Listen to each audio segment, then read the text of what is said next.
সালাম আলাইকুম। আশা করি সবাই ভালো আছেন।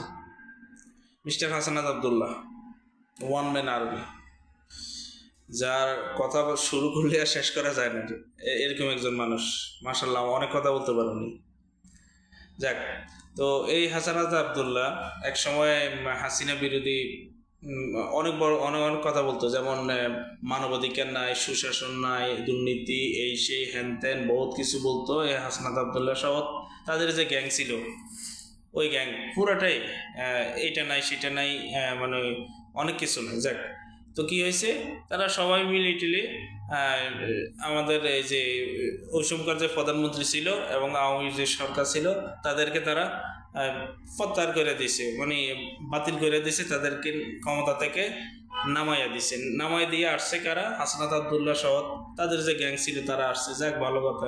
আসার পরে কি হয়েছে, বাক স্বাধীনতা কোথায়? বাক স্বাধীনতা এখন এখন আগের চাইতে আরো খারাপ হয়ে গেছে। এখন কি কথা বলা যায় নাকি? এখন কি কথা বলা যায়? আগে যেরকম ছিল ওইরকমই তো আছে। আমি তো কোনো চেঞ্জ দেখতেছি না। এখন আগে আগে আওয়ামী লীগ যারা করছে তারা বলতো, অন্য যারা ছিল তারা বন্ধ ছিল। এখন কি হইতেছে, এখন সমন্বয়ক সহ বিএনপি জামাত যারা আছে তারা এখন বলতে আছে অন্য সবাই বন্ধ হয়ে রয়েছে। এটা তো একচেটিয়া, এটা তো পাওয়ারের খেলা। যে ক্ষমতায় ছিল তার লোকেরা কথা বলছে, তার সমর্থকরা কথা বলছে, আর অন্য যারা ছিল তারা চুপ। এখনো সে সেম হইতেছে। আগের গ্রুপ গেছে, পরের গ্রুপ এখন আসছে। এখন তারা যেটা বলতেছে, সমন্বয় বিএনপি জামাত যারা যারা আছে তারা সবাই কথা বলতেছে, তারা যেটা বলছে ওইটা হইতেছে। আর দ্বিতীয় কথা হলো, এই যে হাসানাত আবদুল্লাহ বড় বড় কথা বলে এখন ক্ষমতাতে আছে, ক্ষমতার মধ্যে আছে তারা। ঠিক আছে, হাসানাত আবদুল্লাহ নিজে সময় টিভির ইয়েতে যাইয়া, অফিসে যাইয়া, তাদের কিছু সাংবাদিক আছে তাদেরকে প্রত্যাহারের জন্য লিস্ট দিয়ে আসে।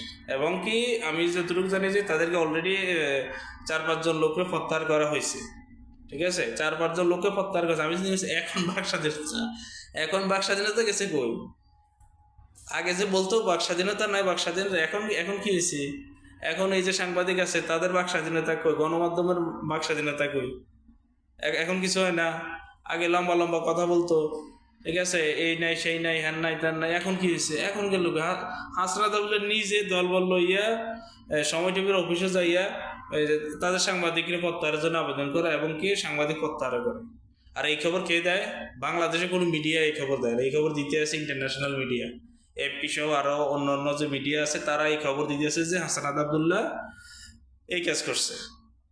এবং আরেকটা মজার বিষয়, এপি সংবাদের পরে হাসনাত আবদুল্লাহ ফেসবুক স্ট্যাটাসে সম্ভবত দিছে যে না, উনি ওইখানে গেছেন, ওনাদের কর্মকর্তা যা উপরের যে অফিসার আছে তাদের সবার সাথে, উনি কর্মকর্তা যা অফিসার সহকারে যারা আছে তাদের সবার সাথে উনি কথা বলছেন, সবকিছু ঠিক আছে।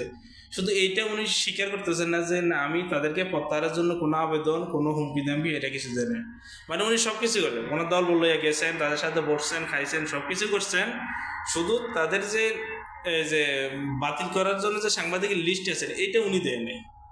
এটা শুধু অস্বীকার করেন, বাকি সবকিছু উনি স্বীকার করছেন। হ্যাঁ, আমি গেছি, খাইছি, কথা বলতে, সব করছি। তার মানে কি উনি সবকিছু স্বীকার করতে, শুধু এই অল্প একটু জায়গা, মানে 180% ওকে ঠিক আছে, এপি যে খবর দিছে 180% ঠিক আছে। বাকি 20% মানে সাংবাদিককে প্রত্যাহারের জন্য যে আবেদন করছে, হুমকি দিছে, এইটা উনি বিশ্বাস, মানে উনি স্বীকার করতেছে না যে না, আমি আমি গেছি, কথা বলছি, কিন্তু সাংবাদিক প্রত্যাহারের জন্য আমি কোনো কিছু বলি নাই। ঠিক আছে, তার মানে কি? তার মানে উনি পুরোটাই বলেছে, সবটাই বলেছে। এটা দেশের মানুষও বোঝে, জনগণও বোঝে যে উনি গেছে এবং সাংবাদিককে প্রত্যাহারের জন্য হুমকি ধামকি দিছে, এবং কি 5 জন সাংবাদিক অলরেডি বাতিল। এই হলো গিয়া বাক স্বাধীনতা, এই হয়েছে সংবাদ বার্তার স্বাধীনতা। মানে ক্ষমতা যার হাতে থাকবে, আমি যেটা বুঝি, ক্ষমতা যার হাতে থাকবে সে ক্ষমতা দেখাইতে আছে। একসময় হাসিনার আমলে হাসিনার কাছে ক্ষমতা হ্যাঁ দেখাইছে। তো কি হয়েছে, হাসিনা ভালো ছিল না, হাসিনারা আমরা প্রত্যাহার করে নিছেন, খুব ভালো কথা। এখন আমরা নতুন সরকার আসছে, নতুন সরকারের কাছে মানুষের আশা ভরসা কী ছিল যে নতুন সরকার আসবে, মানুষ তার নিজের মনের কথা বলবে, গণমাধ্যম স্বাধীন হবে, আইন থাকবে, আইনের বিচার থাকবে, সব কিছু থাকবে, কোনো খুন হইব না, গুম হইব না, রাহাজানি হইব না, সব কিছু সুন্দর মতো চলবে। কিন্তু না, এখন কোনো ফায়দা নেই। যে যেই লাও সেই কদু, শুধু কেবল ক্ষমতার চেয়ার পরিবর্তন হয়েছে আর কিচ্ছু হয় নাই। তো এরকমই যদি হওয়ার কথা, তাহলে আপনারা কষ্ট করে হাসিনার সরকার সরানোর কি কাজটা ছিল, কোন দরকার ছিল হাসিনা সরকারের প্রত্যাহার করার দরকার ছিল না তো। সেম সেম ঘটনা ঘটাইতেছে, হাসিনা ঘটাইলে সমস্যা কি হয়েছিল? আপনারা এসে তো সেম ঘটাইতে গেছেন, পরিবর্তন করতে পারলেন হয়তো, কোনো পরিবর্তন তো হয় নাই, সেম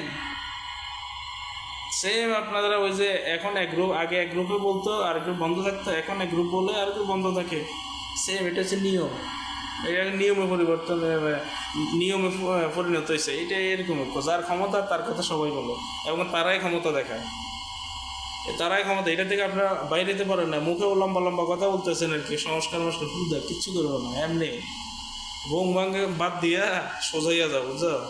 কোনো ফায়দা নাই। তো তোমরা যা শুরু করছো আল্লাহ জানে ভবিষ্যৎ কি হয়, আল্লাহ তোমরা ভালো রাখো, আমিন।